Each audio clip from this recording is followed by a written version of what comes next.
Morning students, doctor Swati Sharma, government college Jaipur. बच्चों, आज मैं इस लेक्चर में बीएससी पार्ट 3 के स्टूडेंट्स को इनऑर्गेनिक के सेकंड चैप्टर का एक टॉपिक पढ़ाऊंगी जो है distribution of electrons in a tetrahedral complex. चतुष्फल के ज्यामिति वाले संकुलों में इलेक्ट्रॉन्स का डिस्ट्रीब्यूशन किस प्रकार होगा, ये आज हम देखेंगे। इसमें टेट्राहेड्रल ज्योमेट्री जो है मेटल डी ऑर्बिटल्स की, वो दो ऊर्जा स्तरों में विभक्त हो जाती है।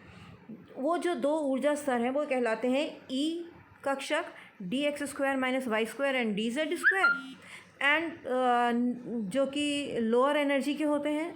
और तीन टी ऑर्बिटल्स जो D X Y Y Z Z X विभक्त होकर के उच्च ऊर्जा पर चले जाते हैं, उनको हम T2 ऑर्बिटल्स कहते हैं। Crystal field splitting octahedral complex में काफ़ी कम होती है। 4/9 ऑफ डेल्टा ओ, यानी कि crystal field splitting energy octahedral field की जितनी होती है उसका 4/9 हिस्सा टेट्राहेड्रल फील्ड की स्प्लिटिंग एनर्जी होती है, टेट्राहेड्रल संकुलों की। तो ये 4/9 जो है वो आधे से भी कुछ कम हो जाती है। इसकी वजह से टेट्राहेड्रल ज्यामिति वाले लगभग सभी संकुल जो हैं वो हाई स्पिन संकुल होते हैं। हाई स्पिन संकुल, लो फील्ड, हाई स्पिन कॉम्प्लेक्सेस यानी लो फील्ड कॉम्प्लेक्सेस, यानी कि स्पिन फ्री कॉम्प्लेक्सेस। तीनों का एक ही मतलब है कि जब लो फील्ड होती है, क्रिस्टल फील्ड स्प्लिटिंग एनर्जी जिनकी कम होती है, उनमें संयुग्मन के बजाय उच्च ऊर्जा क्षेत्र में इलेक्ट्रॉन्स आसानी से चले जाते हैं, तो हमको लो फील्ड वालों को उच्च ऊर्जा में इलेक्ट्रॉन्स के जाने की वजह से उनका संयुग्मित इलेक्ट्रॉनों की संख्या कम होने की वजह से उनको हाई स्पिन बोलते हैं। लो फील्ड कॉम्प्लेक्सेस कहें या हाई स्पिन कॉम्प्लेक्स कहें, वो बात एक ही रहती है। तो अब हम ये देखते हैं कि मेटल आयंस का जो ये metal ions, transition metal ions के संकुलों का ये जो नामकरण है वो किस किस ने किया था, एक बार इस पर नज़र डाल लेते हैं। तो नायोम नाम के साइंटिस्ट ने स्पिन पेयर्ड कॉम्प्लेक्सेस या स्पिन फ्री कॉम्प्लेक्सेस नामकरण किया। ब्रेथ एंड वैन व्लेक साइंटिस्ट जो हुए हैं, उन्होंने इन कॉम्प्लेक्सेस को हाई फील्ड कॉम्प्लेक्स या स्ट्रॉन्ग फील्ड कॉम्प्लेक्स कहा। ऑर्गल नाम के साइंटिस्ट ने इनको लो स्पिन या हाई स्पिन कॉम्प्लेक्स कहा। और वैलेंस बॉन्ड थ्योरी में इनर ऑर्बिटल कॉम्प्लेक्सेस या आउटर ऑर्बिटल कॉम्प्लेक्सेस के नाम से ये जाने जाते हैं। बच्चों, ऐसे धातु आयनों में जिनके ऊपर लिगेंड जो है चतुष्फल की ज्यामिति वाले संकुल बना रहे हैं, उनमें जब डी कक्षकों में 1 और 2 इलेक्ट्रॉन्स होते हैं तो वो निश्चित रूप से निम्न ऊर्जा स्तर वाले ई कक्षकों में ही जाएंगे और उनका इलेक्ट्रॉनिक विन्यास जो आपको डायग्राम में दिखाया है उस प्रकार होगा। D1 इलेक्ट्रॉनिक कन्फिग्रेशन वाले इलेक्ट्रॉन्स में ई कक्षक में 1 इलेक्ट्रॉन होगा और T2 में कुछ नहीं होगा। और D2 इलेक्ट्रॉन कन्फिग्रेशन वाले धातु आयनों में जो उनका विन्यास है, जो उनका पुनर्वितरण है, वो इस प्रकार होगा कि निम्न ऊर्जा स्तर वाले ई कक्षकों में 1-1 इलेक्ट्रॉन जाएंगे और T2 कक्षक जो हैं वो खाली रहेंगे। यहाँ मैंने बार बार T2G और EG लिखा है और उसमें से फिर G को काटा है। ये आपको ये बताने के लिए है कि ऑक्टाहेड्रल संकुलों में ये नामकरण T2G और EG था, जिसमें G टर्म जो है वो ये बताती है कि उस ऑक्टाहेड्रल जियोमेट्री में वाले संकुलों में एक सेंटर ऑफ इन्वर्जन है, सेंटर ऑफ सिमेट्री है, सममिति का केंद्र है, जो घन का केंद्र बिंदु होता है जहाँ पे धातु आयन स्थित माना जाता है होता है। और वो बिंदु जो है वो उस संकुल का केंद्र बिंदु भी होता है सममिति का। पर टेट्राहेड्रल ज्यामिति में ऐसा कोई सममिति का बिंदु नहीं होने की वजह से ये G टर्म हटा दी जाती है और इन कक्षकों का नाम जो है वो T2 और E कक्षक होता है। अब D3, D4, D5 और D6 इलेक्ट्रॉन्स वाले संकुलों में धातु आयन के D कक्षकों में इलेक्ट्रॉन्स का जो वितरण है, वहाँ पे ये ध्यान देने वाली बात है कि इसमें सैद्धांतिक रूप से इलेक्ट्रॉन वितरण की 2 संभावनाएं होनी चाहिए थी। दोनों संभावनाएं कौन सी? हाई फील्ड कॉम्प्लेक्स और लो फील्ड कॉम्प्लेक्सेस में अलग अलग प्रकार से इलेक्ट्रॉन्स का वितरण होना चाहिए था।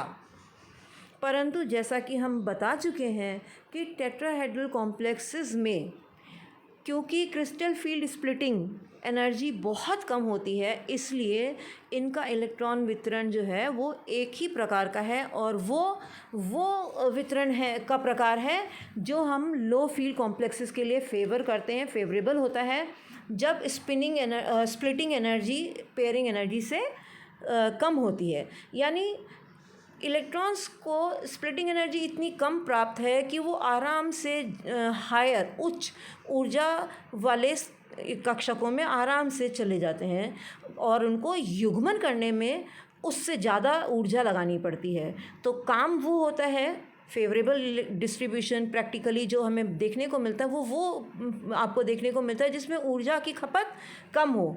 अब क्योंकि यहाँ पे युग्मन में ऊर्जा अधिक लग रही है और हायर एनर्जी ऑर्बिटल में जाने में कम लग रही है, इसलिए लगभग सभी चतुष्फलकीय ज्यामिति वाले संकुल जो है वो स्पिन पेयरिंग नहीं दिखाते, बल्कि वो उच्च ऊर्जा क्षेत्र वाले कक्षकों में इलेक्ट्रॉन्स चले जाते हैं। तो अब आपके सामने स्क्रीन पर D3 इलेक्ट्रॉन्स जो हैं उनका वितरण इस प्रकार हुआ है कि ई कक्षकों में एक एक इलेक्ट्रॉन आ गया, और तीसरा इलेक्ट्रॉन जो अब यहाँ नया आया था वो कहाँ गया, T2 में। उसका ई में युग्मन नहीं हुआ, चाहे वो कैसा भी लिगेंड हो। यहाँ तक कि साइनाइड जैसे प्रबल लिगेंड में भी यही वितरण देखने को मिलता है। तो इसी प्रकार D4 में चौथा इलेक्ट्रॉन T2 ऑर्बिटल्स में आता है, D5 में पांचवा इलेक्ट्रॉन्स जो है वो T2 ऑर्बिटल्स में जाता है। अब D6 कक्षक के पास कोई और ऑल्टरनेटिव ही नहीं है, वो हर हाल में जो छठा कक्षक है वो कहीं ना कहीं तो संयुग्मित होगा, और प्राकृतिक रूप से वो ई कक्षक में जो कि निम्न ऊर्जा क्षेत्र वाले हैं उन्हीं के एक इलेक्ट्रॉन के साथ संयुग्मित हो जाता है। इसी प्रकार अब क्योंकि कोई और D7, D8, D9, D10 कन्फिग्रेशंस देखें तो D7 में जो सातवां इलेक्ट्रॉन है वो ई कक्षकों में संयुग्मित होता है। अब फिर कोई ऑप्शन नहीं है, D8, 9, 10 को उच्च ऊर्जा वाले कक्षकों में ही T2 ऑर्बिटल्स में ही जाना होगा और युग्म बनाने होंगे, और वो बनाते हैं।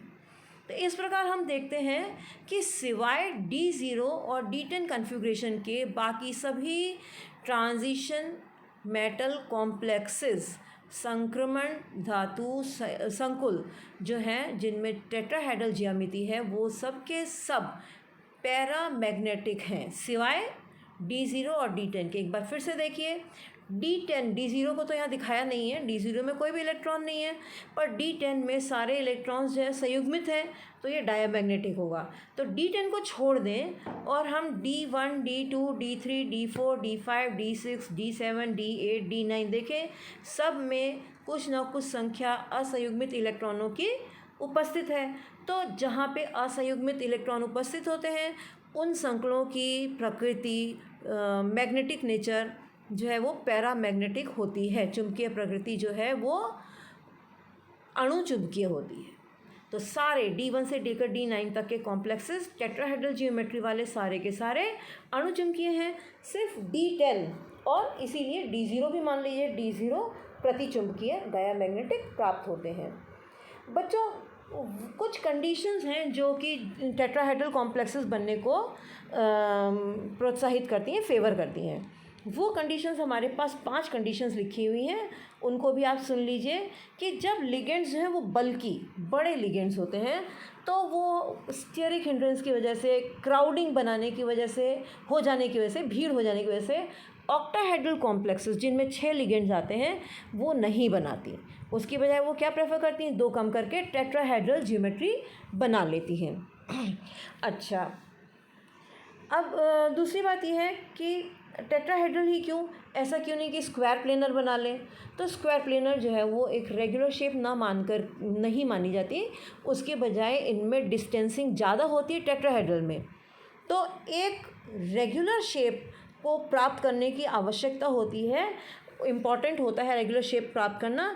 ऐसे केस में रेगुलर टेट्राहेड्रन जो है वो ज्योमेट्री ज़्यादा प्रभावशाली होती है, इसीलिए रेगुलर टेट्राहेड्रल कॉम्प्लेक्सेस बनते हैं उन धातु आयनों के लिए जिनमें D0, D2, D5, D7 और D10 कन्फिग्रेशंस पाए जाते हैं। इनके उदाहरण आपकी स्क्रीन पे हैं, TiCl4 जिसका इलेक्ट्रॉनिक विन्यास D0 है, MnO4- D0 है, FeO4 2 माइनस का इलेक्ट्रॉनिक विन्यास D2 है। COCl4 2 माइनस का इलेक्ट्रॉनिक विन्यास D7 है। ZnCl4 2 माइनस का इलेक्ट्रॉनिक विन्यास D10 है। ऐसे धातु आयन जिनकी D0, D2, D5, D7, D10 कन्फिग्रेशंस हैं, वो एक रेगुलर शेप प्राप्त करने के प्रयास में रेगुलर टेट्राहेड्रल कॉम्प्लेक्सेस बना लेते हैं। जब लिगेंड्स, तीसरा पॉइंट, जब लिगेंड्स बहुत दुर्बल होते हैं और क्रिस्टल फील्ड स्टेबलाइजेशन एनर्जी में जो कमी है, जो नुकसान है, वो कम इम्पॉर्टेंट हो जाता है। ऐसे में टेट्राहेड्रल कॉम्प्लेक्सेस बनते हैं। चौथी कंडीशन है when central metal atom has a low oxidation state as in the case of in this case magnitude of delta is decreased। जब केंद्रीय धातु आयन का ऑक्सीकरण अवस्था कम होती है, निम्न ऑक्सीकरण अवस्था वाले होते हैं, तो उस केस में मैग्नीट्यूड ऑफ स्प्लिटिंग एनर्जी अपने आप कम हो जाती है और टेट्राहेड्रल कॉम्प्लेक्सेस बनने के लिए फेवरेबल कंडीशन हो जाती है।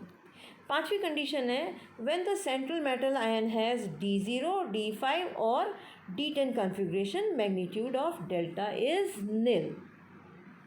That's all. Thank you.